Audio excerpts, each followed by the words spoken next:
আজকাল সেই mobile phone সকলের হাতে। এগুলি কি বাতাসে এসছে? এগুলি করার খরচা হয়নি আমাদের? আজকে মোবাইল ফোন, একটা মাত্র মোবাইল ফোন কোম্পানি, তাও মোর্শেদ খানের, একটা ফোনের দাম 1,30,000 টাকা। ফোন করলে পার মিনিট 10 টাকা, ধরলেও পার মিনিট 10 টাকা। মোবাইল ফোন সকলের হাতে পৌঁছে দিয়ে সমস্ত ফোন সিস্টেম আমরা ডিজিটাল করে দিয়েছি, যেটা ছিল অ্যানালগ। ঢাকা এইখান থেকে লালবাগে ফোন করতে গেলেও মানে কল করতে হতো। আজকাল সেই মোবাইল ফোন সকলের হাতে। এগুলি কি বাতাসে এসছে? এগুলি করার খরচা হয়নি আমাদের? খরচা তো করতে হয়েছে। আমরা যেমন উপায়ও করছি, খরচাও করছে। আজকে খাদ্য আমরা অন্তত খাদ্য উৎপাদন বাড়িয়েছি, যেটা আমাদের প্রয়োজন তার থেকে বেশি আমরা উৎপাদন করছি। তারপরেও আমরা আরও খাদ্য সবসময় মজুত রাখি আপৎকালীন সময়ের জন্য, যেন আমার দেশের মানুষের কোনো রকম কষ্ট হয়। আজকে বিনা পয়সায় প্রায় 50 লাখ মানুষকে বিনা পয়সা আমরা, বিশেষ করে দুস্থ মহিলাদের বিনা পয়সায় 30 কেজি করে আমরা চাল দিচ্ছি। আর যারা একটু নিম্ন আয়ের আমরা 15 টাকা করে দিচ্ছি।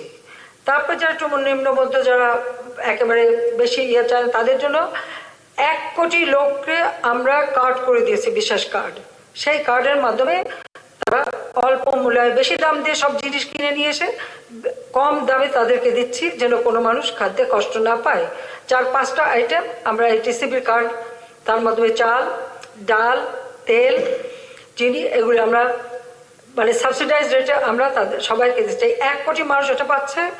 প্রায় 50 লাখ মানুষকে আমরা 15 টাকায় দিচ্ছি, আর 50 লাখ পরিবার পাচ্ছে বিনা পয়সায়। এখানে আমরা বয়োবৃদ্ধ বা যারা অচল তাদেরকে দিচ্ছি, যে একটি মানুষ না খেয়ে কষ্ট না পায়। যারা গৃহহীন, ভূমিহীন, তাদের ঘর করে দিচ্ছি। এতে আমরা একটা হিসাব নিয়েছি সারা বাংলাদেশে কত গৃহহীন, ভূমিহীন মানুষ আছে।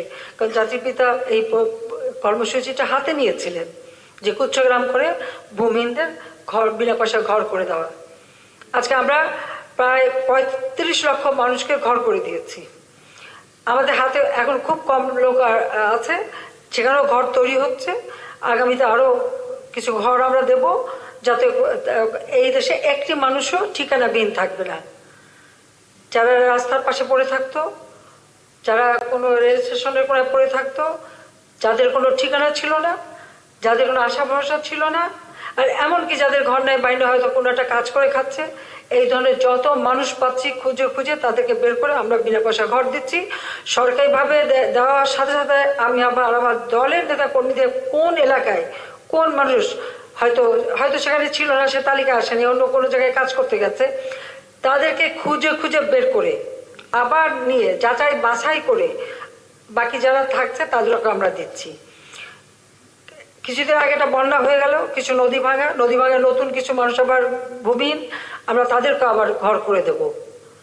এরপর যাদের আবার জীর্ণ শীর্ণ ঘর, তাদেরকে ঘর যাদের বানাতে পারে সে সাহায্য করবার আমাদের পরিকল্পনা আছে। কারণ আমার কথা হচ্ছে, জাতির পিতা বঙ্গবন্ধু শেখ মুজিব এই দেশ স্বাধীন করে দিয়ে গেছেন। এখানে একটি মানুষও ভূমিহীন থাকবে না, গৃহহীন থাকবে না, ঠিকানাবিহীন থাকবে না। এই যে ঘরগুলি করে দিচ্ছি, সব তো আমরা বিনা পয়সায়, 2 কাঠা জমি তাদেরকে আমরা দিয়ে দিচ্ছি এবং বিনা পয়সা ঘর করে দিচ্ছি। উপকূলীয় অঞ্চলের জন্য আলাদা ডিজাইন, সেখানে সাইক্লোন টাডেল বোর্ড যাতে রেজিস্ট করতে পারে, সেখানে যেন ক্ষতি নয় সেইভাবে ডিজাইন করা আছে।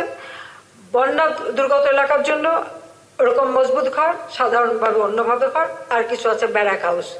এইভাবে আমরা বিভিন্ন জায়গায় ঘর করছি। 91 সালে ঘূর্ণিঝড়ে যখন বিএনপি বলেছিল যত মানুষ মরার কথা নাই, যত মানুষ মরার কথা ছিল তত মানুষ মরে নাই, খালেদা জিয়া সেই উক্তি, যে 91 সালের ঘূর্ণিঝড়ে মানুষ মারা